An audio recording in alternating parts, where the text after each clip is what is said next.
welcome to Sports Unplugged. Well, it's an important day. Gav's in the office, so got to be ourselves now, guys. All up meet passes on. That's how important it is. Gav, how you doing? I'm great. The best golf tournament in the world is currently ongoing. Stuart Sink has just had a hole in one at the 16th, I think. It's fucking amazing golf tournament. Love it. Luke, obviously, I can tell you're exhilarated by this thought of golf, and obviously, I know Gav's massively into his golf, and Gav's going to educate me because he knows I know nothing about golf. Yeah, but I do know Masters is knowledge is zero. Yeah, the thing I know about golf is I know Masters is massive. So, yeah. Colin, Gav, you're the main man. That's what we've got you. That's what you jumped on for. Let's you explain to a lookout like me all about the Masters. Listen, there's people out there that won't be into golf. They might be into golf a little bit. If there's one tournament you watch during the year, it's the Masters. I think it's the best golf tournament of the year by your country mile. People will talk about every 2 years the Ryder Cup comes along, and that's sound. The Ryder Cup is on its own is just some spectacle, but the Masters for me is the best golf tournament in the world. It's the best one on the calendar. It's the first major of the year. They had to play it in November in 2020 because of COVID, and the course was soft, and it just changes everything. The whole thing about Augusta is it's immaculate. The colours of green is just different than anything you see anywhere else in the world. If the sun comes out, it gets really warm. The course gets really dry, really fast, and players that are like exceptional at this game just made to look idiots at times. But at the moment, we're coming towards the end of the day too. Tiger Woods looks like he made the cut. The cut is set around 3 over at the minute. The top 50 plus ties get into the weekend. Tiger Woods should make it. Rory McIlroy should make it. Scheffler, who's number 1 in the world at the minute, he's leading at the minute, and he's in fairness to him, he's been really solid over the first 2 days. But it's just brilliant. And when tomorrow comes and Sunday comes, and if the rain stays away and it warms up a bit and the sun comes out and the wind picks up, if the wind picks up, it just leads to carnage, Chris, for 2 days solid. It leads to carnage. And there's fellas that are going around the turn on the 10th with 4-stroke leads, and before you know it, they're losing. It's Dan Bailey says, I've read somewhere the course was prepped ready for the following year, the day after the last day. The setup on the course is exceptional. Like you seen last night, there's fellas walking up the 18th, and over the whole rest of the course, there's people walking the other 17 holes, and they're manicure and everything. It's fucking unbelievable. But golf wise, Scheffler's looking really solid. Today is a really hard scoring day. The wind has picked up. The course is drying out. They have got this unbelievable drainage there where they can suck moisture out of the air from underneath the playing surface, which is ridiculous. But it's just brilliant. Go and watch it. Not now. Watch this now. But over the weekend, keep your eye on the Masters, because the excitement that leads to it is just brilliant. I'll tell you what, the sports weekends go. This is right up there for. Well, you got the Grand National tomorrow. You got Formula 1 in Australia overnight. You've got UFC 273. You've got a huge Premier League weekend this weekend. I mean, there's so much riding on half a dozen games this weekend. There isn't an event on a sports fan that isn't covered by this weekend in some way, shape, or form. I mean, your Sundays should be very easy to plan out and then round it off coming in here on a Sunday night. You can't go wrong. The way that course is, though, with Amen Corner, those 3 holes, that tends to decide an awful lot of the Masters tournaments. You see leads given up, you see charges made, and anything can happen there. So it's one of those courses, you go behind the red button on Sky, and you can just watch those 3 holes. It's phenomenal, and you're right, it is the most stunning golf course. What the fuck just happened? I moved myself to top left because people in the chat are fucking freaked out. They're not over there. Yeah, but he's not hosting tonight, so he's back in his corner. Did the host always go on the top left? Well, you hosted the top left when you're hosting, so. All right, okay, we'll leave me in the top right. Who do you fancy for it? I mean, 2 days down, 2 days to go. Kev, it's so hard. Can you see a late charge coming from Because the thing Yeah, is, but if you look tight. like The Neiman, scoreboard is tight. it's really tight. Shane Lowry wasn't having the best of times. He's actually 2 off the lead now. He's going up 14 at the minute. You have Jakob Neiman, who is really, really solid. He's actually a really exciting player. He's just gone to 3 under. He's 1 off the lead with 6 to play. Scheffler though is leading it by 1. He still has 8 holes to play. Matsuyama, who won it last year, he's only 2 off the lead. Corey Connors from Canada is a really great ball striker. Morikawa is still there under par. Danny Willett, he won it in 2016, I think. He was 3 or 4 under at one time. He's gone back to 1 under, but it doesn't really matter if you can keep within 4 or 5 of this going into the last day. You have a chance because all you need to do is put a score on the board, and you don't know what's going to happen. You could come out early on the Sunday, and it could be perfect conditions. You could walk in to the clubhouse. Give your into the score intent, give your score, turn around, and it could gust up. It could gust up to, and I'm 30 miles an hour. And the problem with Augusta is because it's so tree lined. Some courses you go out and play on, it's windy. You just feel it. It's very hard to feel it at the Masters because there's so many trees, high trees close to you, that what you think is fairly still is not the case when the ball goes up in the air. So it just has the perfect mix of everything, Kev. If I was like, there was a couple of players I fancied over the weekend. I always like Abraham Answer, the Mexican. He plots his way around. I'm not too sure. I'll tell you where he is now. Answers dropped off completely today. I did like Neiman, and I liked Adam Scott. And Adam Scott is still hanging around, but Scotty Scheffler looks so strong at the minute. He really does. I watched an interview earlier on today with Nick Faldo, and he was talking about Rory McIlroy, that if he could sort out his putting game, he has everything else. He's playing really well. He just can't. His short game, his putting is just can't do it for toffee at the minute. But by all accounts, his tee to green is really good. What I'm noticing with McIlroy is I think McIlroy sits a 3 over, and he'll make the cut, and he could genuinely be within 6 of the lead, and that sounds an awful lot. Even 7 sounds an awful lot, but if you can drag that back by 2 shots on a Saturday and go in 4, 5 behind, as I said, you have a chance. Yeah. McIlroy changes on Sunday as well. It's very hard to criticize people's putting at Augusta, but the greens are so fast, and none of them are flat. They're big greens, but the landing areas in them where you can actually get close to pins are really, really small because of the undulations and stuff like that. McIlroy's biggest issue is his wedge play. He looks very tentative when he's hitting them. Other players are hitting the ball hard, even on short shots, they're hitting them hard and they're fizzing them in there, which means they're brilliant golfers, so they can control the ball, spin it, keep it in certain areas. McIlroy seems to be gliding stuff in there, and it's bouncing and running away from him, and it's hurting him. But he's just I don't know if McIlroy will figure, unless he does something special tomorrow. If I was to pick one though,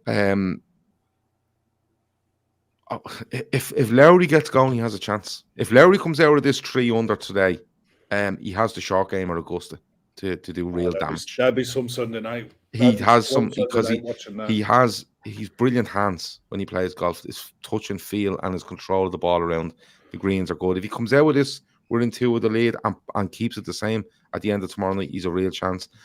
But Scotty Scheffler looks just so solid at the minute. He's hitting every ball where it's meant to go. He's attacking when he needs to. He's laying back when he needs to. Now I could say that, and he could go down and fucking hit triple bogey now, but that's Augusta for you. Anyone can do it at any time. So it's very hard to pick a winner at the minute. They always say Augusta doesn't really start till the Saturday night, but I can't help myself. I've watched nearly every fucking shot yesterday and today. I just absolutely love it, and I'm hoping Tiger Woods makes the cut. And we'll see how he gets on the weekend. It was a phenomenal story yesterday, wasn't it? When you look at from the time he had his accident to when he played this father-son pro-am in Florida, that was 4 months ago. That was the first time he'd hit a golf ball. It's 508 days since he's officially hit a golf ball in a ranking tournament. His last one he hit was actually, I think, at Augusta, in just after 2020, because that was most played in November. But like his left leg was shattered. Like he can't walk. You can see his his right leg. His right leg, he just can't. You can see it. He's hobbling on it, because it's being completely rebuilt. He said yesterday after yesterday's round, he hasn't had a day off.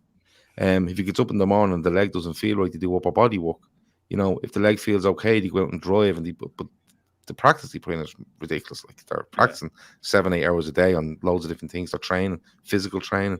But it is a great story, and there was a bit of, there's an awful lot of Tiger Woods on here. This man is the best player that's ever played the game. Yeah. In my opinion, he's the best player that's ever played the game. He's revolutionized the game of golf, and that's not because of the color of his skin. It's because of the player he is. And if he turns up after 500 days against the world's best, and he's able to hang with them in this sort of environment, it just shows how good he is. And I think it's a great story. My only doubt over Tiger Woods is whether he can walk that course 4 times. It's very up and down. It's very hilly. It's hard on the legs, even though they're athletes now and they're really strong. It's a hard walk, and people might laugh at that and try and go, "Well, you fuck off." You know what I mean? It's a hard walk, but genuinely it is. It's a lot of up and down. There's nothing flat in Augusta. The talk was that it was the Open that he was going to target. Yeah, because it was at St Andrews. Because it's St Andrews and it's flat. Yeah. Yeah, and I mean his game is really geared for those type of courses, the links courses. And St Andrews isn't the monster it was. It's the way that modern golf has gone. The players hitting 300 plus yards with accuracy. That wasn't when I first started watching golf. It was 280, 290, and then they were hooking it and fading it all over the place. These guys are monster hitters. They are, but when it comes to, but they always Augusta is a leveler. Yeah, but the thing about St Andrews, if you go there and play, or you play any links golf, a lot of people won't play drivers off tee. They'll play irons. I think Woods went and won an Open, and I think only took his driver out 4 or 5 times in the 4 days, because he just hits irons and he hits them really well, and he gets that run on that links course and it runs away and they do stuff like that. But there's fellas out there and they're bombing at 350, 360, no problem. You know what I mean? And it's ridiculous. But we'll get away from the golf talk now. But go and watch it if you get a chance. There's so many players starting to creep up the leaderboard, and genuinely only takes one fella to have a nightmare on one hole, and everything comes back into it. Kevin Borland asked, why the fuck aren't we talking about Man City versus Liverpool? What is this shit? It's Sports Unplugged, mate. We talk about sports, and it clearly showed on the description that we'll talk about the Masters, and it clearly showed on the graphic that we will have the Masters. So this is the Masters. We're finished with it now. I don't know who's going to win, Kev, because you've asked. I don't know, but that's the joy of it. You don't know until they're literally tapping in on the 18th when you know that's the winner, because I think this one will go right to the wire. Cool. So soon we'll talk about the biggest game of the weekend, just for Kevin. We're going to talk about Everton against Man United, because that is the biggest game of the weekend. Wow. That's for us anyway, and that's the other reason Gav's on. So, Gav, first of all, because I know these two below let us down, did you watch the game midweek? Fucking right, I did. I didn't watch. I think it was Real Madrid and Chelsea and Bayern and Villarreal were on the same night. I couldn't tell you. Wasn't having a bar of it. All I could do was think about Burnley against Everton the other night. Because as much as I'm on board for Liverpool winning a quadruple, I'm literally jumping off at the odd stop to jump on the Everton relegation bus, just to do a lap of the shops or whatever it might be aboard that bus. Well, at least Jockley declares, like, he says, no, please talk more golf. No, I'm not allowed. Andy O'Chill wants to go back to golf. No, we're not allowed, because people are giving out. Can we ban Gav from Friday, says Red Steve. Jesus, relax. Right, I won't come back on. But yeah, I watched the Chris, and I don't know where. I'm starting to wonder. I think they go down. I think they're in an awful position, and people are like, some Everton fans are defending Frank Lampard, and I get where they're coming from, because this isn't the thing where Everton were doing okay and Frank Lampard come in and now they're doing shit. This is a manifestation of something that's going on for how many years? Pick a number. That's how long it's going on for. The owner hasn't done himself any justice in the money he spent, who he spent it on, who he's brought into the club, who he's given responsibility to. The fact that Bill Kenwright is still there having a say is utter madness, in my opinion. Frank Lampard has a set of players that haven't turned up for Everton in years, but Frank Lampard was brought in to change that, and he hasn't done it whatsoever. So he's just a wrong appointment because he's not a football manager, in my opinion. I think he was a good exercise at Derby because of the experience he had with being able to go and take players off Chelsea in the loan market and stuff. He was a PR exercise at Chelsea when they had a transfer ban and no one else was going to take it. And it kind of, plummazed the fan base, and then it quickly went sour when he was given money to spend and he had an expectancy again. And now he's at Everton, and they were going to get that guy, and I always forget his name. I want to say Pereira, but I don't think that's right. Well, the one sacked before they even. Yeah, and then they had a big. It just looked like a queue outside the chipper, but it was an actual. March they had on Goodison, and because Frank Lampard gets them. Now, Duncan Ferguson gets them, but Duncan Ferguson isn't going to keep everything up. Andy Gray gets them, but they're not going to put Andy Gray in. Frank Lampard doesn't get them. Frank Lampard has nothing to do with everything. Never has. And like the big thing for me today is he's coming out with comments like, they live and breathe this, and I'm only here 5 minutes, and now I live and breathe it. And then he's taking criticism from Neville Southall, going, "Oh, he's a legend, and we want to get to that level." And I'm kind of going, "Yeah, you're trying to please too many people now. You should be telling Neville Southall to fuck off, right? That's what you should be doing." And you should be turning around and going, "Listen, I can't be talking about the fans and this, that. I'm here to try to do a job. It's too nice. It's too much of how do people view me from Frank Lampard." And they've had 2 wins and 7 defeats in his first 9 league games. Yeah. They took 10 points in their first 4 games this season. They've taken 15 in the next 24 league games. They are in serious trouble. And United this weekend must win. Could you rely on United? Possibly not. But United must win because it's one chance where United can really kind of stay on the tails of Spurs and Arsenal and hope to take advantage when those teams play each other.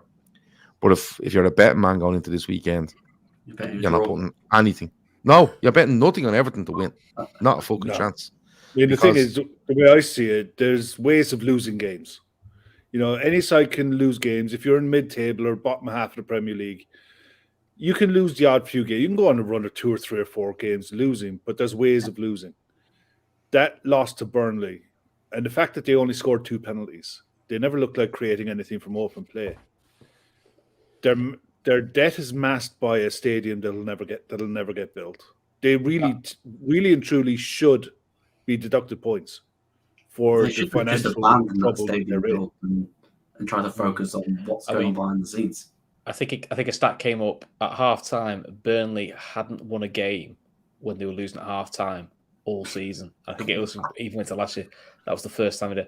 I mean, Sean Dyche was obviously like a pick in shit with his line. I told the guys these don't know how to win it, which I thought that could bite you in the arse at some point. That because let's be honest, Burnley haven't shown how to win many games. Burnley aren't safe yet. But Luke, question for you, and this is not me. It's partly me having a bit of a wild. But also, I've heard this said on 2 Everton YouTube channels. Is the worst thing to happen to Everton Farhad Moshiri? Yeah, probably. Probably be careful what you wish for when you ask for a sugar daddy who you think's going to spend loads of money and who you think's going to care about the club. And what's happened is he's spent loads of money. He's hired loads of different people. Steve Walsh from Leicester, Marcel Brands. They've all spent money, spent it horribly. They're on the verge of going down. And probably that was the worst thing that has happened to them because there's Moshiri and then there's Kenwright. They're both arguing about what vision they want to take the club. Kenwright wants like a British manager. Moshiri just wants all the fancy names, the Ancelottis, James Rodriguez, and they're still clashing with each other about what they want. And whilst they're clashing, the team is just an absolute mess on the pitch. And And the Kev, fans are telling the board what to do, and the board's going, yeah, should listen to that. And yeah, let's go and get Frank, who's got no experience of a relegation battle at all. Is this going back to the Everton way? And we've heard about the Everton way. I mean, me and Gav, What's the Everton way? Before Klopp came, talked about the Liverpool way. Me and Gav talked about it loads. That used to be the answer to a lot of things. It's not the Liverpool way. The West Ham way. There's always too much of a hark into how things were in the past, but there's no context to what it should be in the future. I mean, Kev, you and me have talked about it. United have got a very similar problem, not financially, but structurally. It's a similar situation with them at the moment. Yeah, I mean, all the talk this week has been about them bringing in Ten Hag from Ajax, which in itself is a good appointment. Good manager. He's a good manager. He's good at developing a squad. But the problems, I've said it for a long time now, the problems of Manchester United are at board level and above the manager's head. They don't buy to a plan. They don't buy to a structure. They don't buy to a system. You know, when we sign players to fit into the way Klopp plays, you know, and we develop players to play in that way. And that's from day one when he came in, when he first started bringing players in. United don't. United play to the fan base. They play to the Gary Nevilles of this world who tell you, you know, you can't let Cristiano Ronaldo go to Man City. That kind of attitude. And as long as that prevails, as long as those people are, and it's the same with Everton, as long as those people, those fans, those ex-players have influence over transfer policy, they're doomed. It doesn't matter who the manager is. That's what I said when the last manager at Manchester United and the one before, it doesn't matter who they are. The problem is above their head. And Ten Hag won't fix Manchester United unless there's a massive clear out. Now, the saving grace for United this summer is I think there's about 6 or 7 players going out the door. And we saved a lot of money for them. They've had too many average players on big contracts for a long, long time. And they have once they start phasing those out. United are too big a club not to get it right eventually. But it's going to cost them a fair bit of money to get it right. Spent over $1 billion already. Yeah, but mate, when you in the grand scheme of things, £1 billion to Manchester United is not the end of the world. £500 million for Everton is debilitating. It's all relative, isn't it? To a stage where they're in danger of falling through the leagues, in my opinion.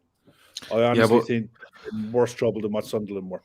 Yeah, but and that's the thing. Like, look, United are a different issue altogether. I don't know if that Ten Hag is he going to be confirmed? Pretty much. I've seen a report. All the connected journalists, that seems to be the name that they're all sort of. Okay. I've seen a journalist saying that it's not done, and he wants a lot of assurances. And I wouldn't blame him. I wouldn't blame him on that because Kev's right. It doesn't matter if you brought Harry fucking Houdini into Manchester United, with the people around them, and this isn't about Glazers taking money out of the club or anything like that. That's a completely separate issue. It's the structure. It's the scouts. It's Darren Fletcher still wandering around the fucking gaff. Like I don't know. Someone hasn't taken his fucking swipe card off him when they really should. You know, what you listen to Rio Ferdinand and Gary Neville are sitting in a studio talking, and they're saying certain things in order for people watching this stuff to click and react. So stop listening to Gary Neville and fucking Rio Ferdinand because they don't have a fucking clue. All right. They also don't have any consequences. But they might as well ring me. They might as well ring me and ask me what I fucking think. I know Gary Neville has played for Manchester United and he's done this and he's done that. But at the end of the day, what are you listening to Gary Neville for? He's a hypocrite. But it'd be like they might as well ask Jurgen Klopp what he should do at United. And when he says that, United go, well, let's listen to him. What would you be doing that for? Yeah. There's two, and this is part of the problem. The outside interference that seems to gather traction is ridiculous. Now, in fairness to United, it doesn't seem to gather that much traction with them because they just go, we run this fucking club wherever way we want.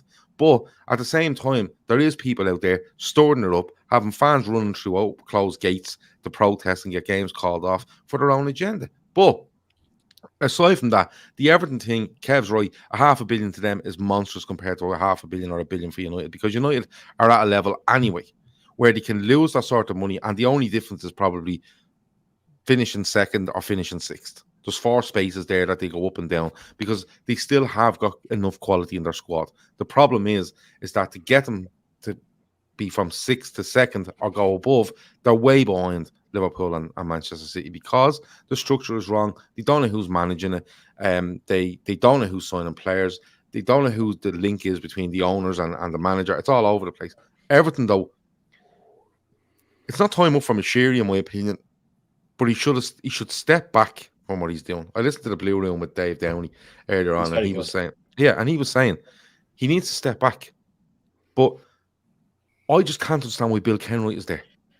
Bill Kenwright sold the club to Fab Moshiri, right? And he's still fucking there. You know what I mean? It'd be like you owning a corner shop and selling it to some other fella and then turning up and fucking stand behind the counter serving when you don't work there, right? And the problem there is, for Everton, is they're pulling in 2 different directions. Bill Kenwright has the romanticism in the whole thing where he wants to be one of the fans and he wants to be a friend and he wants to be this.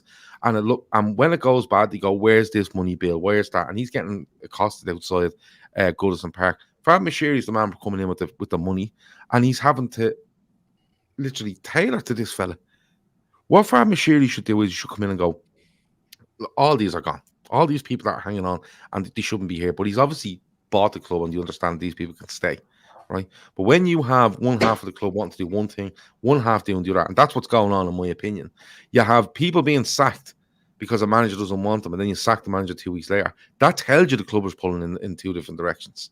Okay, and they continue at the level Everton are at. They shouldn't have been spending 40 and 50 million pounds on players. What they should have been doing is saying, "Listen, he's really good.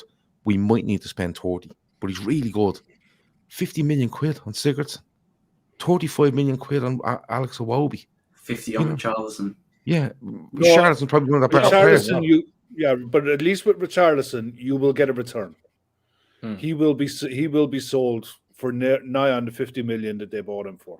Yeah, but what I'm saying is, Kev, are you telling me that if you took that squad, right, took all the money back that you spent on them, right, and said, right, you can start again, you would do it with half the money, Kev? Easy. If you had the right people in place. And if a manager came in, if Ten Hag went into Everton tomorrow and said, right, listen, I play a 4-2-3-1. That's what I play. I don't know what Ten Hag plays, but I play a 4-2-3-1. Okay? I'm bringing these staff with me. I want this guy as my director of football. Okay? And all the football matters goes between him and me. The financial stuff, we can have meetings about if you want, but you're going to tell me what we have to spend, and we're going to, between us, spend it. Right? And we're going to take responsibility for the football inside of it. Now, if you go off and you sign sponsorship deals that don't make us enough money, or you overspend on a stadium and you get us into trouble, that's a financial issue, and you're going to have to answer about that. But everything seems to be pushed back to this stadium. Every problem in the club seems to be, let's get to this stadium. No point in getting to that stadium if you're playing Rotherham on a fucking Tuesday night. There's no point. And they need to get something together where, regardless whether they stay up or not, right? They need to get something in place where they know who owns the club, they know who looks after the financial side of it, and the football side of it. Both of them are their own separate entities that work together at certain stages. But what you're happening here is now you have things where there's just people giving loads of opinion in that club for no reason. Duncan Ferguson is part of this for I don't know how many years, and he still sits on the fucking bench at Goodison Park. Now, what's the common denominator in this? He is bringing no value to trying to turn things around Everton if he is still there through all these managers and everything. It's absolutely unbelievable. They will go down, in my opinion. They will get beaten at the weekend. Lampard will go. 7 or 8 will go. And what will happen is, see that 300 million that they've lost over the last 3 years? Someone is coming down them like a ton of bricks as soon as the final whistle goes. Someone's making an example out of Everton for breaking those FFP rules. Like, they're going to be making an example out of.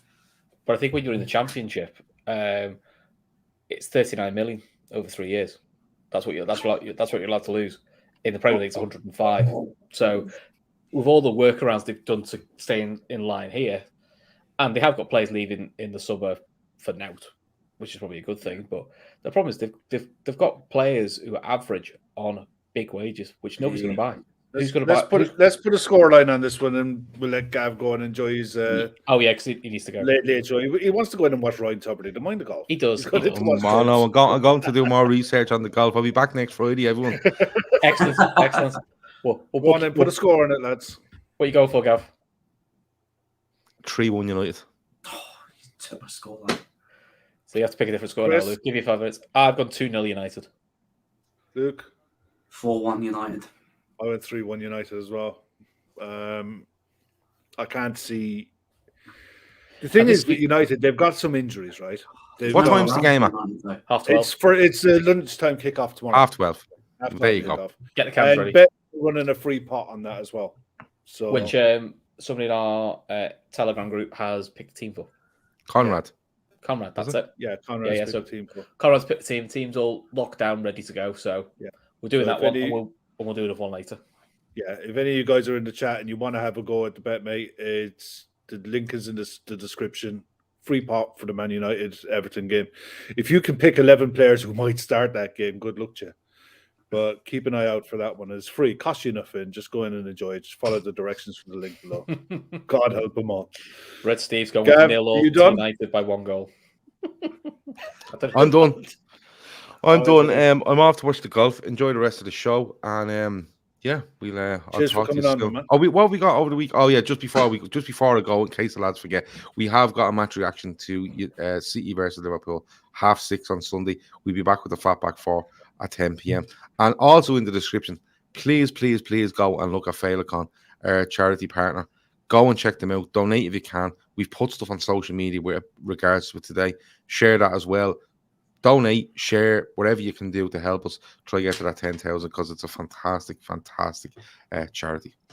And fingers crossed, we'll hopefully have an interview tomorrow night, which we can put out. Correct. Saturday Correct. or Thanks for Sunday. reminding me. Completely forgot. There you go. All right. Cheers, boys. See you later. later. Bye-bye. Bye-bye. Mate. See you, Gav. Right, now we can misbehave now. The boss has gone. Hey, take the beers in. Got to behave ourselves then. Right, so let's gloss over the next two because, quite frankly, they're dull games and nobody really cares about them. Arsenal-Brighton. I've gone 2-0 Arsenal because Brighton are just crap at the moment. Yeah, same 2-0. The thing is with this game, it's Arsenal have to win. You know, they're at the stage now where the fight for the top 4, they have to match everything that's going on around them. But this is one game that they have to win. Yeah, so Luke, how do you got this one? Well, he's either really happy about this game and thinking about it, or I think he's frozen. I think he might have to jump out and jump back in. Yeah, I must admit though, it's a good look. It's a great look. Great look. You know that new snip thing on YouTube? Gav, if you're still there, just snip that for us because that'll be a great one. That'll be a great one. We'll move on to Southampton, Chelsea. So Chelsea, who now have lost the last 2, surprisingly to Brentford, less surprisingly to Real Madrid. I think Real Madrid was being wrote off far too easily. I thought, but Southampton, not by me. Southampton, I seem to remember you saying it'd been a Madrid semi-finals. The other thing, yeah, I still think it'll be an all Madrid semi-final. I think you may have the same thinking. I think I also said Villarreal, but I said that for shits and giggles. I did actually think it could come true. So Bayern will turn that. But Southampton, Chelsea.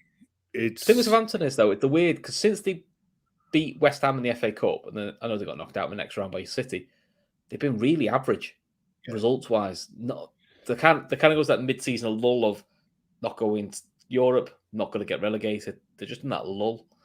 They got a big problem as well because Borja is not eligible to play. Yeah, so I don't like that rule. I think if you loan a player out for a season, that player should be eligible to play in every game. And if that's against your parent club, so be it. That's how it works that's all right. That's how it works in most leagues. I was gone again. You know, with Borges out on loan, then he should be allowed to play against. Wasn't it Loire who got the rule changed because he scored for Portsmouth against Newcastle on loan? I think Newcastle go down because of it. Something like that, yeah. It was something weird. like that. Which part of go, well, tough shit because you loan them out, but I think that's why they're doing it. Are you talking about Conor Gallagher not playing against Chelsea? No, we're talking about Borja for Southampton. Oh, Borja. Yeah, yeah, that's ridiculous. I mean, Chelsea haven't looked right for me for a while. They've been off the boil for a good bit. I don't buy it's the off the field stuff though. I just think they're No, going I through a don't. rut. I just think Yeah. it's a rut that all clubs go every through. club goes through. We went through our December time. Yeah. You know, City have sort of had their little bit of a wobble January, February. Now they seem to be hitting form again. You know, all clubs have a couple of dodgy months. You know, no club's perfect. So I just think with what's going on off the pitch, it's a convenient factor. But yeah, I've gone for a 1-1 because I just think they're both bang out of form. But it wouldn't surprise me if Chelsea squeaked it. I went for 2-1 Chelsea, but it wouldn't surprise me if Southampton got something out of it. Luke, how do you see this one? I think Chelsea will get back on winning ways. I think it'll be. I don't think it'll be a high scoring game, but I think it'll be 2-1 Chelsea. I think Lukaku might be out, so that means that Havertz in that case, Chelsea might win. But listen, the problem is the volume of games. I think I'd be full sure Tuchel would want to rotate a few He'd want to rest Havertz. But I don't think he can now. No. Yeah, I don't think he can. Unless Werner plays. Which, to be honest, the way Southampton play, that might suit Werner. I know he's forever offside, but I do think that's he has got the pace. And look, you know, we can see why people are interested. He's a good finisher. He's just not settled at Chelsea. So now I think this is one of the big games. Watford against Leeds. Watford need the win, especially with Everton losing. Burnley now leapfrogging them, and they're probably all looking at the United and going, you'd be surprised if Everton got anything out of that. So this is a chance to close the gap in Everton. Leeds have done well because they've got 7 points for the last 3 games. Yeah. They've done it in a very dramatic style. Yeah. I mean, poor Joe's heart, friend of the channel, I don't know how he survived some of those late winners, but he's made up with them. So I've got to sneak in because at home, I think Watford might get something out of this. So I've gone for a 2-1 Watford, which, while it will put a bit of worry in Leeds, I think Leeds have done themselves so much favours in the last 3 games. I think they've done themselves too much of a gap now. I think they'll pick the win up they need a bit later in the season. I think they'll be fine. Yeah. I mean, Luke, how do you see this one? Because Leeds don't have Patrick Bamford again, you know, and they're conceding goals for fun. And people can, you know, we dominated the game against Watford, but they were resolute at the back. It was just a case of could they score, you know, and Leeds can't defend. So how do you see this one? Quite a high scoring game. As long as Leeds don't worry about Roy Hodgson being in the middle of the park, because there was a clip of him playing that lovely ball into João Pedro in Watford training. But I think this will be a high scoring game. I think Watford might edge it because it's at home. I think it could be like a 3-2 or something like that. Because Leeds aren't great defensively. I think they've conceded the most goals in the league. Red Steve's going for a 0-0. So which would suit Leeds more than it would suit Watford, to be fair. Yeah, I went for 1-1, but I'd love to see Watford getting something out of this. Just because it's going to make that race. It turns it into an accordion, doesn't it? It really brings everything into play again. Yeah, if Watford win and Burnley win, and say Everton don't, it literally then is 3. It's 3 players going for. It's 3 teams going for 1 position. Which, apart from those 3 teams, because obviously they'll hate it. But for an outside looking in, you're going, that's an interesting bum fight because you can make arguments for all 3 going down and arguments for all 3 staying up. Yeah, it's a massive game. And then the late night game Saturday, which I think is going to be. I think it should be a good game. Villa against Spurs. Villa just forgotten how to defend, but could score goals. And Spurs are just very up and down. You know, one week they're brilliant. Next week, they're absolutely diabolical. So I see this as a very, very comfortable night's work for Spurs. I got them down for 3-0. I just think Villa are very, very average. Do you think they're on the beach because they're safe? I just don't. I look at the job that Gerrard's done, and I don't see anything exceptional. I don't see anything special about what he's done. He's brought in good quality players. I just don't see what he's brought to Villa. I can't see it. We'll just see what he does in the summer. I think Villa are where you probably expected Villa to be. Yeah. You know, when they sacked the manager now at Watford, whose name escapes me. Dean Smith, they were getting themselves dragged into a relegation battle, and that squad should never been a relegation battle. Probably with a fair win, might have pushed for a Europa Conference spot, but I think Gerrard's kind of got them probably where that squad should be. The interest will be what do they do in the summer and who they keep and who they add. And that'll be the acid test for him. Yeah. Do you keep Coutinho? Do you upgrade the Mings? You know, will you be allowed to? I went for a 2-2 because with Spurs, I'm never quite convinced. Just when I think Spurs are all right, they've hit the form now, they seem to let you down. And the results with Conte have shown that, you know. But they have got the informed front too, which does give them one player for me that's gone under the radar at Spurs is Romero. I've been really impressed with the way he's come back after his injury. He's very, very good. He was a big fee. I think they paid north of nearly 50 million for him. He's on loan. It's loan, but I don't know if it's an obligation or an option. I think it's an obligation to buy those. Yeah, I think is it half or is it an option? Yeah, he's a they look very, better. very. They look a better side. They look a better side with him in it. You can see Kulusevski looks a good signing as well. I mean, I've seen all the comparisons with Diaz and what have you for the January signing, but in his own right, he's a very good player. Yeah, and he suits Spurs. He suits the way Spurs want to play. He's a very shrewd signing. There's nothing wrong with getting overhyped about a player you've bought it. And to be fair, he has done well. He's got big goals. Yes, I think Spurs have got an option to buy him for 25 million, which they'll do in the summer, which is a steal. Yeah, it's a steal. For all the stick he takes, to be fair, that's a good deal. Yeah, I think, and you're right. What you were saying as well, Son and Kane. If you're looking at Tyrone Mings, you're just having, you're licking your lips at this game. You have to be. Yeah, I think they got Reguilon is back. They have who's the other young kid, Ryan Sessegnon. Yeah, I think he might be available as well. Right, Steve gives us a can you upgrade the Mings? Is that a rhetorical question? I know you can. I think the question is, will they? Will they be allowed to? Will they be allowed to, with him being the club captain and the connotations? Pretty much. Zed Malik, Villa saving their best game for the last game of the season. Come on, I hope so. Well, let's get to there. Once we get to there, it'll be all right. The way it's going, if you're relying on Villa to get to win it for us, I think that's a bit of a long shot. So, but we'll see. Right, we'll whistle through these. Apart from one incident we need to talk about, Brentford against West Ham. I don't know about you, Kev. I thought it was a really good result for West Ham. 1-1 with Leon, 10 men. That's a great result. And then any argument about that Cresswell red card for you? I didn't see it, so I can't comment. I could see why the ref gave it, as in why Cresswell's pulling them back. I don't know.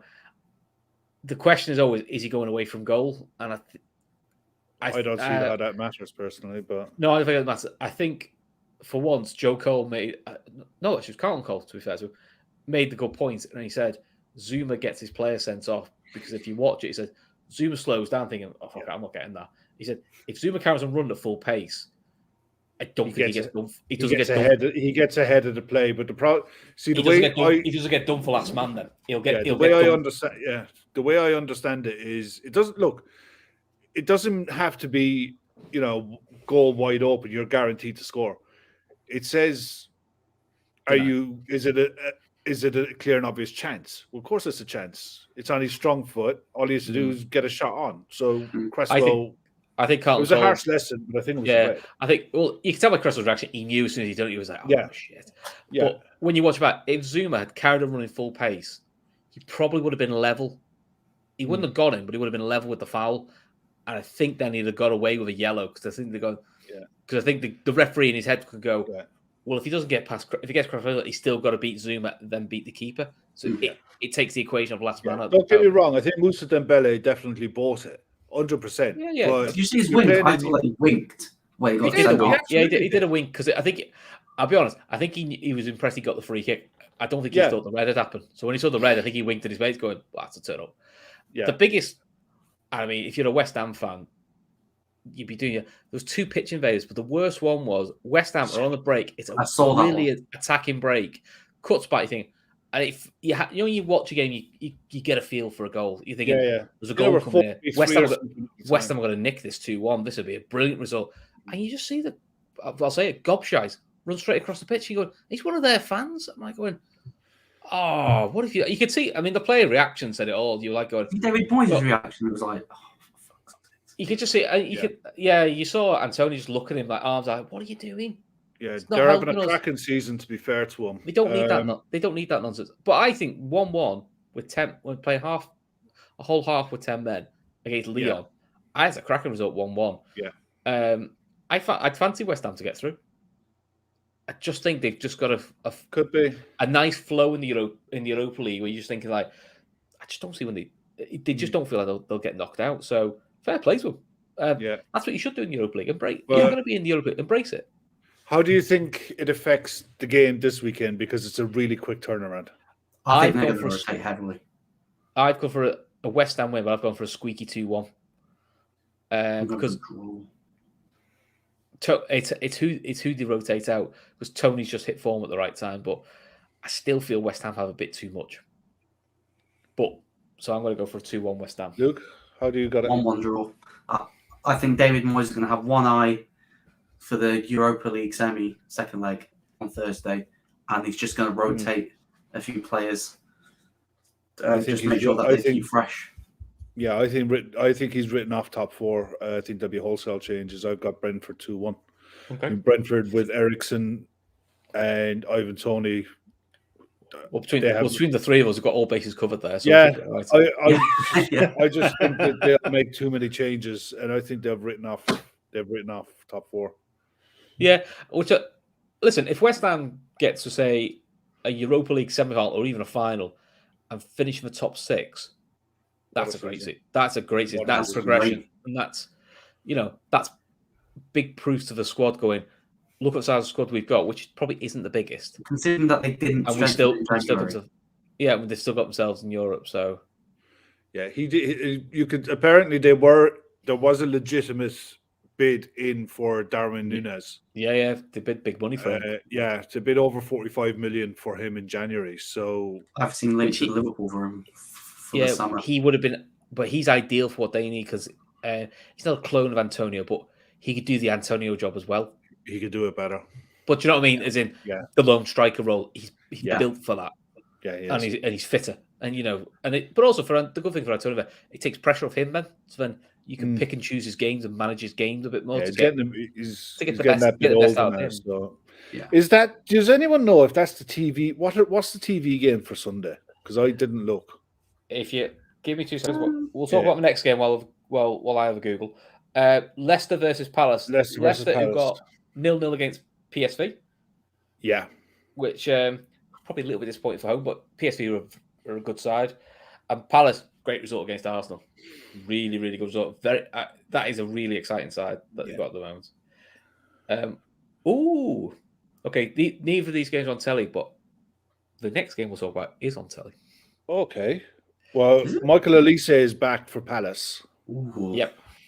He's a live wire. I like the centre forward they've got, whose name I can never remember. Mateta. Yeah, I like the looks of him. Every time I see him play, I just think he looks impressive. Like 6 goals in his last 11 starts, I think. There's just a lot to like about Palace. They're just an exciting side to go on. I mean, if they can keep Gallagher for next season, let him develop again. I don't think they'll be able to keep Gallagher. I think he'll be back at... No, sadly. I think he'll be sold. Really? I think he'll stick around. I think Chelsea will sell him because of the way the new loan system is going to work.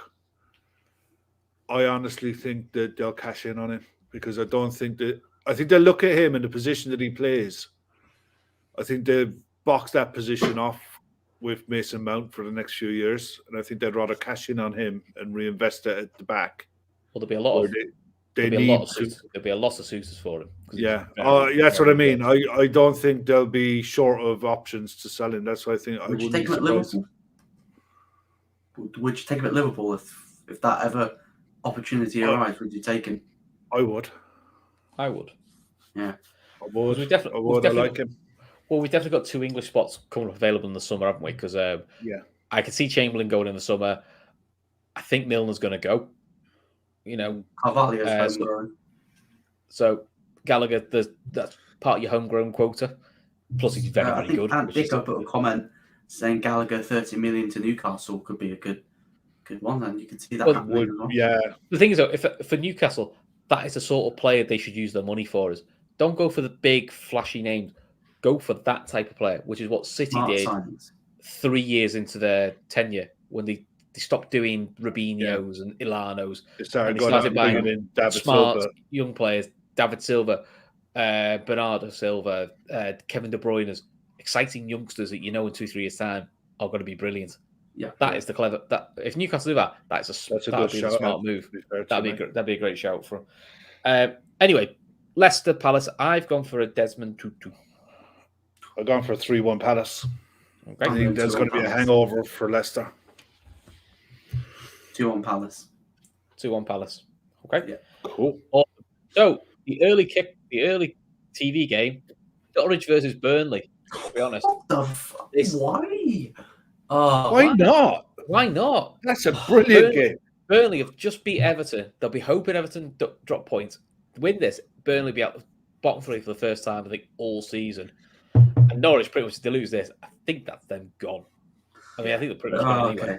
Yeah. So I think there's more riding this than at the bottom half there than anything. And also, if Everton do get a win against United, it puts a lot of pressure on Burnley because you're going, you've got to back this again because you need to beat Norwich just to stay within a point. There's so many permutations on it, and Norwich will want to go down fighting. You've got to see both ends of the spectrum on Sunday for the Premier League. This is going to be an absolute dogfight. Yeah. This is going to be an absolute dogfight of a game. I hope Jonathan is right. 1-0 Burnley. I'd be delighted with that. If anything, look, I can't stand Burnley. I can't stand Dyche. I can't stand the way they play. But context is everything. And for the season that's in it, I'd love to see Burnley get back, get a positive result here against Norwich. So I've gone for a 1-0. I've gone for a 2-0 Burnley. Luke? I'm going 1-0 Burnley. Get the job done. Burnley. Yeah. Lad. So interesting. I think that's it. There's no big games this weekend, is there? Well, no, we're done. Right. Let's talk about it before I start getting shouted at. So the big one, the one, let's face it, everyone's been talking about for about a month, maybe longer. City versus Liverpool. Liverpool have not beaten City in the league since Klopp's first season, when he came in midway through after Brendan Rodgers. We haven't actually won at City in the league since then, which is quite surprising. But City weighs a dog of a game. It's horrible. The best and worst win I've seen at City was the Champions League second leg semi-final, which I must admit, that first half when they went 1-0 up, probably should have been 2-0 up, was the longest half I've ever watched of football. I mean, listen, second half was great because the Salah goal just relaxed me. But Kev, how are you feeling about this one? Excited? I'm still looking forward to it. I was on, I think it was Wednesday night, and I was looking forward to it then. I'm really relaxed about it. I just really relax. I wrote down what I think the 2 11s will be. I think that Klopp has got to make it. I think he's going to do a madness. You think he'll do what he did last season and just go? Stick 4 up front. I think he'll play 4-2-3-1, but I think it'll be the 4. I think it'll be Salah, Bobby, Sadio with Jota up top. Say again. What do you think it'll be? Like last season. Yeah, I think Jota will play up top. I think Salah off the left, Sadio off the right. Mo off the right, Sadio off the left, Bobby in the 10, and Fabinho and Thiago as your holders.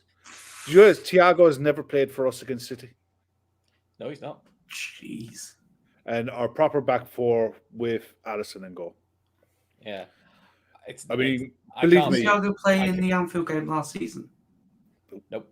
He's never played City. He's missed everyone through injury. Yeah. Jesus. And look, with half an hour, when the team sheets gets out, my arse is going to be going like the clappers. But Charming. until then, there's an image. There's an until- image you want. That's what those bots want that came in the chat before. Until then, I fancy us to get a positive result out of it. Whether we go and beat them or get a point, I don't know. Good enough for this one. No, I think the way the season's panned out, I think we're going to have to go and win. I think we have to go. I think 100%. We have to get ahead of them. To be truthful. I think we all want the win, because if we do draw, it's certainly not the end of the world. It's not curtains. No, it's definitely a must not lose. I think to wrestle back a 14-point gap, despite what City fans will tell you, it was 14 points because we hadn't won the games in hand. And if they want to get panicky about it, the year they beat us in 18-19, they always tell you it's a 10-point gap despite the fact they had 2 games in hand. So we can play the game. if we want to do that. Big kept twerking. That's a great comment. That's a great comment. Big kept twerking. That's enough internet for tonight. There ain't enough Guinness on tap, Barry. I can promise you that. Well, we may have to test that whenever I come over to Ireland. But yeah, so Luke, pick me a team. Where does Reece Williams fit in this team? That's the burning question. That's where he fits in this team. He'll be carrying the water because that's as close as he's getting. No, I think it will be normal back 5: Alisson, Trent, Matip, Virgil, Robertson. I don't think we're going to go crazy. I think Klopp's going to go with Thiago, Fabinho, Henderson, and then the front 3 will be Salah. I think he'll go with the tried and trusted. I think he'll go with the original front 3 for one last ride, for one last go. Because I feel like that we're going to need to hold the ball up, like up front, and no one does it better in that team. Apart from he did say experience was important. He didn't say it was vital. He said it was important. I'm like you. I feel that's the elephant Klopp will go with. There's part of me though that would love to see him. I don't think it's going to happen because he played the full game. Salah, Mane as the 9, because to be fair to Mane, whenever we played as 9, he seems to get a goal or assist. Great. Yeah. I'd love to start Diaz. Just if you say a bit of a madness, that's a bit of a madness because I think the two sides know each other so well that throwing a Diaz in for start might be like, oh, we haven't dealt with him before. That's something different to deal with. I just think it's now. Listen, he's probably going to use him as a super sub, which is fine. Yeah. But the other thing with Diaz is, which you do need to get City, he looked after the ball really well. Yeah, doesn't really no real sloppy passes. Doesn't really run himself into blind alleys, or if he does unnecessary tricks. So he's actually a lot more. He's probably more careful of the ball than Mane is. To be fair, he's actually really good. So he's seriously rapid. But the fact he did 89 minutes midweek makes me think. How do you see City lining up? Oh, we'll talk about this the other. I think so. I think you'll have Ederson in goal. Yeah, I think you'll have Laporte, and we'll say Stones but you never know. Diaz can always make a miracle. It's always possible. Magic City. I think right back will be Walker, left back will be Cancelo. Yeah. I think they're your most likely ones, and then I think he goes Rodri, Gundogan, and Kevin De Bruyne. I think he'll go Kevin De Bruyne because I think that's De Bruyne's got a bit off the boil. Silva's got a bit off the boil. I think he'll play De Bruyne false 9, and then he'll have Bernardo, Rodri, Gundogan, and he'll let Gundogan and De Bruyne swap around in the game. So you'll see points where Gundogan's the false 9, and possibly. Then De Bruyne will be sitting in midfield. The front 3 I can't decide because I think Mahrez starts because he always does well. The Foden starts left side. Foden's becoming that like pain against Liverpool that he's just that guy who's he's really excellent. It's so you dislike him because he's so good. I actually think the 9's the hardest to pick because you could do Kevin De Bruyne there.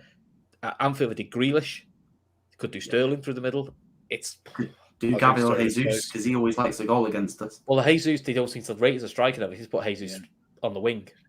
I put Mahrez, Sterling, and Foden as a front 3. I went with Rodri, Holding, Kevin De Bruyne, and Silva. But I wouldn't be surprised if he went with Gundogan and stiffened up the midfield, you know, and tried to match us up size-wise, physicality, intensity. But that first half of Man City's at Anfield, I know they targeted James Milner, and James Milner aged a decade in that half. Yeah. I How felt he sorry. survived. I felt for him. I really felt for him. But the other thing I got really blown up in that game was, how bad Liverpool's midfield was. And you go, Liverpool's midfield got absolutely outran. You will when it's 6 against 3. Yeah. Because this is the thing that made me laugh with De Bruyne. When he said, I've never seen a side play 5-5-0. And I was thinking, like, You basically do that every week. You play 4-6 every week. You play 6 midfielders. That's how you play. It's not a bad thing. That's your thing. That's how you dominate the ball, because you have 6 midfielders. As soon as Barry put something in the chat earlier on, and I hope that you guys, when you're doing the post match on Sunday, I hope you're not talking about Anthony Taylor. How do you feel about the appointment? I'm not as bold. I don't like Anthony Taylor. I'm less bold with him because actually our record with him against Manchester United, I think it's 2 wins, 2 draws, 2 losses. So nothing great, nothing crap. My biggest concern is Paul Tierney, because I think Paul Tierney is a horrendous VAR official, and I don't need to trust for Liverpool. He's crap for everything I've seen. The last 2 times we've had those two on VAR and ref, it was United 4-2 win, and we beat Spurs 2-1 with Taylor as the ref, Tierney and VAR. So it's not like they've screwed Liverpool out of games. It's just, but it would not surprise me if Tierney goes, I remember what you said to me, Jurgen. Time to screw you over because you ain't coming to Stockley Park. It's one of those. I think it's an unnecessary decision. It creates a story you don't need now, because I think Michael Oliver's doing Burnley Norwich, which is a big game at the other end of the table. Yeah, but you should have given Taylor that one. If you rate Taylor that highly, you want to give him the City Liverpool game. You give Taylor that one. You give Oliver. It stops that talk. Now, it's basically you just got to put pressure, because I guarantee you, if Liverpool don't win, touch wood, this is not going to happen, and it's just a normal game, Liverpool don't win, they'll still be talking about the ref screwed us, because that's just the nature of football. That's just fans, yeah. But if it was Michael Oliver, I think there'd be less talk of it. So, I sort of feel like you've just created a story there for the sake of it. But then again, Dicko's comment: Tyler and Neville are going to be eyeing out their City shirts. Well, that's what they do. I mean, I think you'll have Jamie Carragher. I won't be having them on commentary. I'll have Coppish on in my ear, so I don't have to listen to those two talk. What score are you going? And you know the rules. Score 2-1. 2-1. Who's scoring? Salah. Salah's going to score from open play, because there's a narrative on Twitter that he's not scored since February from open play. But his record against City is 9 games, 5 goals, 2 assists. It's Salah's record against City. So I think Salah's going to score. I think Van Dijk's going to score. And I think De Bruyne's going to score for City. And I think Van Dijk's going to have a moment like Vincent Kompany did when City first won their league title, where he's going to score a bullet header from a corner and just move every City player out of the way for him to get a last-minute winner. And I'm going to go nuts. Okay. Come on, Mr. O'Sullivan. What are we going for?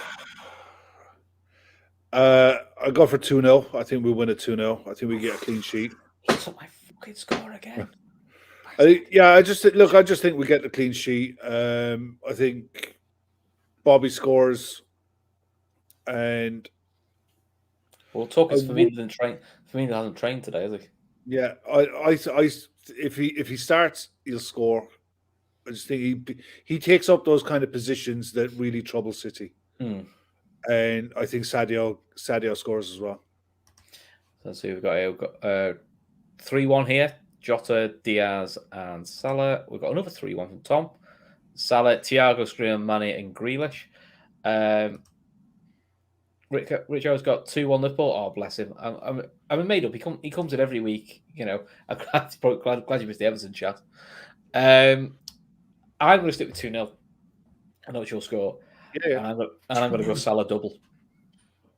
All the talk around him feels like the moment for Salah just to go, this is why I'm here. 2-0, bang. Yeah, I hope so. I mean, it's massive.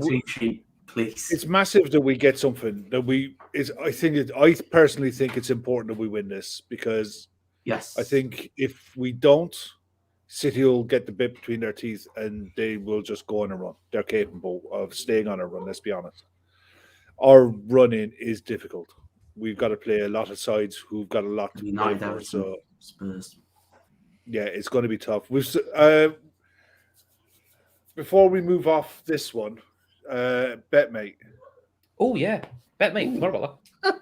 We need to pick a team. Hey, it's a big one. This one, tenner to enter. This one, £1,000 prize money pays out up. So No big messing. money. First No prize messing with gets this one. There. first prize 320, second prize 200 quid. Right, come on. This is Proper big now. money for Féileacáin there. Game face now, Luke. We're looking at you because me and Kev have done one together and won money, so we're game face now. It's all on you. Right. I mean, to be fair, Gav's gone now. We say I think we finished 40th with the one Gav picked. Just 42nd. admittedly, to be fair, I think when I picked, we finished even lower. So I'm not one to talk. Really. Well, look, the keepers are easy. So who do you start? You start Allison or Ella? You start Allison, yeah. I think Okay. Allison. I think he'd be the busier. Okay. I think midfield should be Fabinho and Rodri because I think we've learnt now it is interceptions are a big thing. Yes. Yeah. Okay. Or there is the KDB question. Phil Foden. Oh, interesting. Phil Foden's there as a midfielder. I'll have Foden because I think he's going to have a Yeah, He always you turns up. got to be dispassionate when we're doing this. We've got to be dispassionate. If you're being honest, Foden's the one. I of all the City players, he's the one I really worry about all the time. Like whenever he gets ball, you're like, oh. He's starting to be like that little pets that we're playing. Like when you play against a team and you're like, oh, it's him. Yeah. It's him again.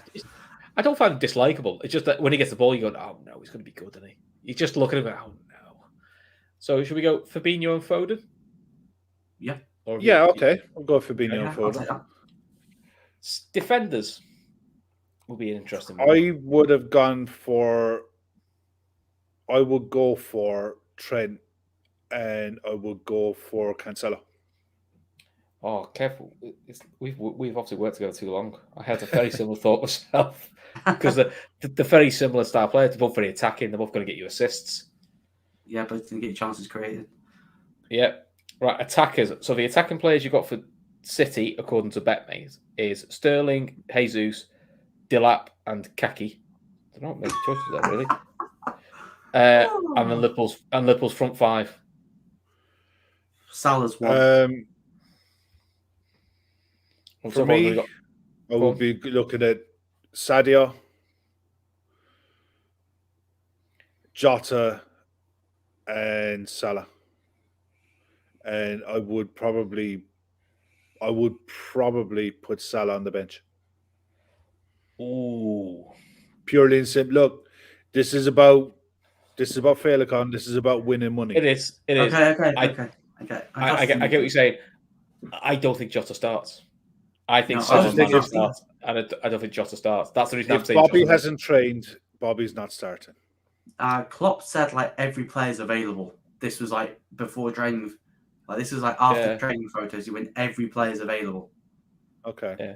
I think Salah and Mane are locks, and then I think it's who gets the other one. Because I think if Bobby's out, I think he puts Mane 9, and I think he throws a Diaz in. Yeah. I feel like Bobby's going to be a impact sub.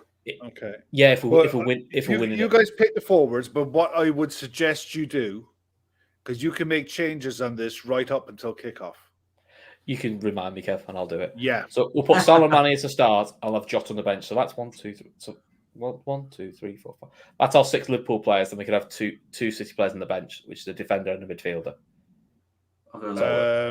Kevin De Bruyne, I assume, would be the midfielder. Yeah. And then defender-wise, who do you want from City? Stones. He always seems to have a good game against us. Just keep him around 18, 19. John Stones in. I would have gone for the other fella, but Laporte. I would have gone for Laporte because Pep has Actually, been known to play Laporte at left back and play Cancelo at right back before. And Laporte, actually, I agree with Laporte because also Laporte's got goals in him. I hope he's not getting Liverpool, but if we're being unbiased, he's more of a threat. I think he's more of a threat from set pieces than John Stones. Although John Stones is capable from corners. Yeah. Right. Captain and vice captain. I'll open it now. I don't want Salah. If this bites me in the arse, I'll happily take it by that. Well, if it bites you in the arse, mate, we've got 3 points, so I don't care. Yeah, exactly. I don't think Salah's your captain. And I captain Salah all the time, but this is one I'm going, So who do you think? I mean, it's defaulted to Fabinho and Foden as captain and vice captain, but I'm not saying we have to stick with that. No, I would have gone with Sadio and maybe Trent as vice captain. Okay. Do you agree, Luke? Yeah. Okay. I think Trent has always got an assist in him, and I firmly believe we're going to get a clean sheet.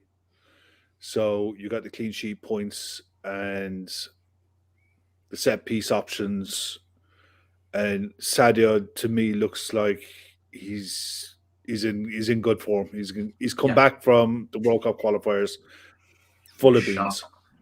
Yeah. Cool. So just confirm the team is Alisson, vice captain Trent, Cancelo, Fabinho and Foden, Salah, Mane as captain, bench is Ederson, Laporte, De Bruyne, Jota. Happy days. Lock that in. Good I think Kev, if one of them doesn't start, you'll tell me and I'll change. Yeah. 100%. Quick switch of tack to UFC 273, Luke. Yes. Huge. It's a big card. A big double main event. Yeah, big double main event. Good fights on the card. We've got the featherweight champion Volkanovski versus the Korean Zombie. Was meant to be Max Holloway trilogy fight, but Max pulled out. Said that he'd be the backup, so apparently he's weighed in. So that's going to be a great one. I don't expect there any shocks in that title fight. We've got the unification of the bantamweight division between Aljamain Sterling, just came back from neck surgery, and his Oscar-winning performance in his last fight against Piotr Jan, which I think is going to be a great fight, but I think Piotr Jan's going to walk out with the gold. And then we've got the hype train, Hamzat versus Gilbert Burns. He's definitely getting the rocket strapped to him, because if he beats Gilbert Burns, Dana's basically said if he beats Burns, then he's going to book him versus Colby for the #1 contender. Wow. So this is a big test for him. I said on the Sanderson show with Callum and Ben, I'm not digging the partnership between Hamzat and Darren Till. I'm just not digging it. It just seems too playful, too much messing about where it should be business. Now, like this is fight week, and I'm seeing videos of them messing about, which isn't exactly what you should be doing against a guy who could easily knock you out, submit you. So it's going to be an interesting. You've done a big, in-depth review, and it's on your Twitter feed. Where can people find that? So me and Colin did one on Let's Talk Sport, which went out today, but also we did one on the Sanderson show with myself, Callum, and a MMA podcaster called Ben Keeley. So make sure to check that out on the Sanderson show as well. So if you check out on your Twitter feed, the links are in there, and you can search the Sanderson show on YouTube, and the shows are in there. It goes. I mean, the guys do massive in-depth on the whole card and discuss the fights and you will come away a fan, or you will come away very educated on the fight, and it will be a great card. It'll definitely be worth staying up for. You know, are you working overnight? Of course, it's a what. So we've got to watch along as well. Callum jokingly said the prelims look pretty good, so we might be doing one from the very beginning, but I'm not too sure. I'll have to double check. But if we're not doing the prelims, we'll definitely be on from 3 a.m. Oh, I might just jump in. I might just jump into the chat then, just to wind you to. I mean, overnight you've got the Australian Formula One. I haven't seen hide nor hair of what's going on apart from the times. They just go round and round, Kev. Well, that's what they do. The way this season is panning out, it's 2-horse race. Ferrari and Red Bull are streets ahead of everyone else. McLaren look like they've gone pretty well today, but I think Australia. It might be an 8 a.m.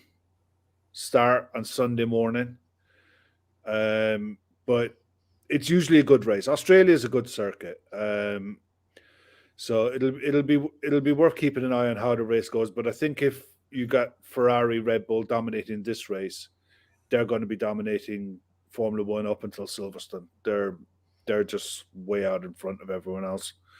The problem Mercedes have at the minute is there's been a massive brain drain at Mercedes over the last 2 years, and it looks like it's catching up with them now because they're just nowhere near it. You know, when you look at what Hamilton was able to do last year with the car that was under him, the pace that he had, this year they're just nowhere near. I haven't seen a drop off like this in a Formula One season by a team since Ferrari did all those years ago. And you got a Grand National tomorrow as well. Look, I got very little interest in the Grand National, but guaranteed going to watch it. I think half the field are Irish, and they locked out the top 4 places last year. So, you know, if you have inklings, be careful with what you're betting, and best of luck to you when you're spending your winnings tomorrow night. I'll just do my tactic. Which name sounds funny, or which shirt do you like the look of? Never fails. Apart from that, you've got the Masters. Will be finishing up Sunday night. Sunday's sport is mental. You know, catch up in the UFC after Formula One. You've got football, golf. Way to round out your day. It's going to be having a great Sunday. Amazing. I'm having a great Sunday. Just to address Bonkers, we've entered the free pot. We put it in our Telegram poll, and Conrad in the Telegram group has picked the team, so that's also live as well. So we have got a team in that as well. So I think you can win about 20 quid on that. So, you know, fingers crossed. Fingers crossed. Anything will do. And look, give it a go. The link is in there. If you're based in the UK, it's UK based only. It's free pot for tomorrow. You'll get the feel of it, and if you like it, and if you want to put money in, just do so. Gamble responsibly, as you know, common sense dictates. Good. Right, we're all good. That's pretty much. We're going to talk tonight, I think. Can we talk about last Sunday? Oh shit! Yeah, you were away in Bristol last weekend, but yeah, I was having heart palpitations and all sorts. It was what an achievement, mate! What an achievement! Taking my daughter to that was an experience and a half, I must admit. Yeah. So they went 1-0 up really early. Well happy. It's like great 1-0 up, relax. 10 seconds after going 1-0 up, it's 1-1. Where a girl spoons across and it lobs the keeper. You're like, it was like that. It was one of them. It was like Konchesky in the FA Cup. As soon as you hit it, you went, "Oh, that's going in." And she doesn't mean it. Oh no! But we managed to get ourselves 2-1 up through another cross by Megan Campbell. By the way, if you haven't seen Megan Campbell, great fullback. Her throw-ins are absolutely unreal. I haven't seen a throw-in like that since Dave Challoner. Yeah, it's better than Dave Challoner. She puts it on the penalty spot. She puts it in that deep. It's just mental technique that she's got, because it's all technique. Well, you say it's all technique. I've chatted to her. I said, "How would you throw it that far?" She goes, "I just can." That was her answer. I just can. It's like, did you do any special training? She said, no, I've just always been able to throw it really far. But it's not just lob it in. It's low and it's accurate. It's undefendable. If you get it right, it is so difficult. You've seen it in the men's game. It's when you've got big 6'3", 6'4" centre backs trying to get a head on a ball, you can't clear it far enough. So that's why the long throw is so dangerous. And it's in the women's game more so because you don't have the height. No. You don't have the height to clear it. So it's a massive weapon. I saw it. I was like, wow. Yeah, I couldn't believe it. Well, she helped set up the third, so it made it 3-1. And listen, it went off. They ran to the corner. Everyone went off. You thought, that's it. Game done. Going up. 3-1 up. Made up. All you needed was a point anyway. All we needed was a point, so I didn't really care. And they made it 3-2. And I think all my dark fears came into it.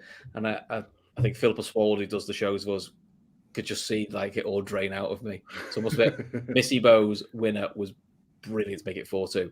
that was it. Then it was the last 5 minutes were just bedlam of just Yeah. singing joy. I mean, it was a record crowd for for a championship game, 5,700 people there. It's a big crowd. Yeah. Liverpool Women took 2 coaches, plus quite a few travelled. So we must have had close to 150 fans, 200 fans there. So Yeah. it's a big turnout, really nice loud. ground as well. Lovely It is ground. It is a lovely ground. Nice modern ground. It's lovely. Really, really now good. that it's all been redeveloped, Ashton Gate has changed measurably since I used to go there. Yeah, it's a great. It's a really good ground. Can't fault it at all. So yeah, and then what was really good about it? I mean, it's the first time I've seen Liverpool Women win anything. Because I'm not going to lie, I was quite teary, quite emotional, but it was really cool that I got to see it with my daughter. But there were loads of kids there, young kids, and boys and girls, all with like women's names on the back of the shirts. And it was quite nice to actually experience that with the players. Because following Liverpool Women has been a lot of lows. It hasn't always been a barrel of laughs. So this was actually nice to have a feel-good moment, a really positive feel, nice feel about the club. You just think everything's going in the right direction. You just hope now that for next season they're able to really build on it. Yeah, they have because Neil Atkinson rightly points out a big thing that's helped Liverpool Women this year is their superior fitness. They are naturally fitter and stronger than everybody else in that league, plus their ability. Yeah, you when you go to the WSL, that fitness edge is kind of lost because everyone in WSL is it's fully pro. It's really hard. So I'll be intrigued to see what they add to it. I'd like him to keep most of that squad together. I think it's tweaks. I think it's like 3 quality players you add to it. I don't think you need to go wholesale changes. I'd like to think so. Is it a case that they moved their training to the Access Centre? And is that on the cards or no? At all. The last we heard was they'll probably definitely be at Tranmere next year, but they've got a potential site they're looking at now, which is going to be, if they get the site and it all comes right, it'll be a purpose-built women's training facility. Okay, that's what they're looking to do. So they're probably I would say they're still going to be at Tranmere. Sadly, they're not. I was half hoping that Liverpool would turn around and bring the women's teams into the Access Centre, but also maybe build along the lines. And look, credit to Manchester City around the Etihad. Yeah, it's a mixed bag. That though, because and this is not to dig Man United out, but you have heard stories of Man United women who could use Carrington, but it's very set times where they could use it. Basically, when the men's teams weren't there, they could use it. And it actually wasn't actually their own. Yeah, but Carrington is 25 years, 30 years. Which, I mean, that's their big thing. That's their big training centre. Yeah. So I think the thought is if the women have their own training centre, basically you could run the team how you want to run it. That's what we're about. And hopefully at some point they're going to get a ground. Hopefully next year we might see a couple of games at Anfield. I think that'll definitely happen. There's the one thing with WSL, get the derby at Anfield or the United game at Anfield. The City game at Anfield, you'll get big crowds for that. When you saw what Barcelona did with Barcelona in the Champions League, and they filled out the new camp, the money is being invested in WSL. The TV exposure that it brings is huge. Yeah, there is live games. BBC are going to be more involved in live football, and you could basically see every women's game you want to see, because if they're not on BBC, they're on Sky. If they're not on BBC or Sky, they're on the free streaming app, the FA Player, which is a free app you get on your phone or iPad or whatever you want to watch it on. So basically, which is more difficult championship because they only show one live game, you can pretty much watch every game. So you've got no excuse. So you can, which means there's more exposed, more eyes, and it's probably easier to attract newer fans as well, or just basically keep people's interest. I think we have 2 more games left this season for the LFC Women. Yeah, so they've got 24th of April, last home game of the season against Sheffield United, 2 days after my daughter's birthday. Nice. That's the trophy lift. Brilliant. And that is potentially, actually that is going to be a great Sunday, because it's Liverpool Women will lift the trophy. I'll be in the pub getting excited and drunk after the game, and then it's a derby. So it could be a. What I was going to ask you, I'll be in some state that Sunday. I must admit. Is there women's tournament this summer? Yes, Yes, it's the Women's Euros, yeah. is in England. And do we have players going away for that? Yes, we've got Rachel Finesse, who is Northern Ireland's all-time leading goal scorer. She is going away with Northern Ireland. Wales didn't qualify, sadly. Scotland didn't qualify. England did qualify, but I don't think any of the English girls will get selected because there's quite an array in WSL. I believe Belgium may have qualified. So if that's the case, Jana Daniels would get a run out for them as well. And yeah, so there's quite a lot of our squad are in the England under 23 setup, or the younger age, Missy Bell Kearns, Taylor Hines. They're in the younger age category as well, which helps. Yeah. Oh, so it's going to be a few. So yeah, the future is looking absolutely as rosy as it's going to get. I mean, some of if on the channel on LFC Daytrippers, if you go through some of the interviews that Chris has done throughout the season for the LFC Women, you can follow the trajectory of the club through the interviews that Chris has done, and it has not been easy. You can see how stressed I get. Yeah, but it is funny. But funny. It hasn't been easy for him, and the way that Matt Beard has built this side and reconstructed it from when he came in and set everything up to ultimately finish the season as champions with 2 games to go. It's a phenomenal achievement. Yeah, I mean, he deserves a lot of credit, because he's a WSL level manager. He is. He's won league titles for Liverpool. He's done really well in America. He did really well at West Ham. Got them to the first ever FA Cup final. So he took the risk of he'll drop down a division for a year. And the pressure was there because everyone's natural reaction was, well, if Matt Beard's coming down, we're going up this year because he's not staying in the championship. So the natural pressure was there, isn't it? And he was very, unlike me, naturally calm all the way through it. It didn't get really low when it's a slow start, but didn't get overexcited when we were we've basically gone 19 games undefeated in the league. We've literally only lost the first game of the season, that's it. So it's been really good. And keep your eyes peeled. Friend of the show, BBC's Emma Sanders. I'm hopefully doing a recording with her tomorrow. We'll just do a bit of a chat about promotion and how things are, how things are looking for the future. Emma's really good. If the articles she writes on WSL and football in general are really good, so they're well worth a read. So keep your eyes peeled on those occasions. We'll hopefully have that out Sunday or Monday this week. Hopefully, brilliant. So cool. But other than that, Liverpool are going to smash City, and we're all going to be sorted. Happy days. And I'll be slightly less stressed. Luke, where can people find you this weekend, mate? Because you're going to be a busy boy, I have a feeling. Yes. So tomorrow night / Sunday early morning, I'll be on the Sanderson show with Callum for UFC 273, and then I think I'll be on the Daytrippers after the City Liverpool game with me post match with Chris. So hopefully Liverpool pick up the 3 points. Otherwise, he's got to deal with me. Well, you got to deal with me either way. So hopefully, dealing with me after a win's a bit easier, to be honest. So I'm going to be enjoying watching this and seeing how you guys react to. Actually, do you know what? No, because it's going to be a positive result. You guys will be bouncing off the walls, and you won't get off until we come on a 10. Yeah, probably. Yeah, I might not sober up, to be honest. So right, guys. Listen, thanks very much for everyone who's watched. Really enjoyed this, and we'll see you. We've got loads of shows on next week, but us three will definitely be back next Friday. So until then, guys, take care of yourselves.